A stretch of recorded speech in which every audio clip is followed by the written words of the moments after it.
फैगौ माने assembly election अर्थात बिधानसभायाव जों जे बिराद मोजाङै देरहागोन बेनो लक्षन 190 दा बे आरम्भ चिरां जिल्लायाव बे आरम्भ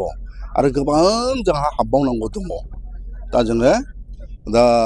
दिनैहाय जे आरम्भ खालामबाय आरो बे हिसाबैनो जों लासै लासै जों लांसिगोन आरोखि नोंथांमोननि दोलोआव जे गुबुन दोलोनि दैदेनगिरिफ्रा हाबनायनि मोनसे खोथा चर्चा सोलिबाय थादों नोंसोराव मोननाय जादों दा बेखौ दा जोंहा बेखौ जों नायगासिनो दं सालिजारिथ' खालामनांगोन ना फैबानो जे लागोन नङाना जोंहा नायनाङाबा एसे सालिजारि खालामनांगोन बे सालिजारि खालामनायनि उनावहाय जों सिन्था खालामगोन फैगौ बिसायख'थियाव सिडली समस्ति हिसाबै नोंथांनि नामा ओंखारदों दा दोलोआ जुदि नोंथांखौ जुदि दोलोआ होयो बिजाथि महरै नोंथाङा गेलेगोन ना खोथाया जाहैदों मा हाग्रामा सारा जायखौ होगोन बे हिसाबै जागोन बोथोर फैग्रोथोंसै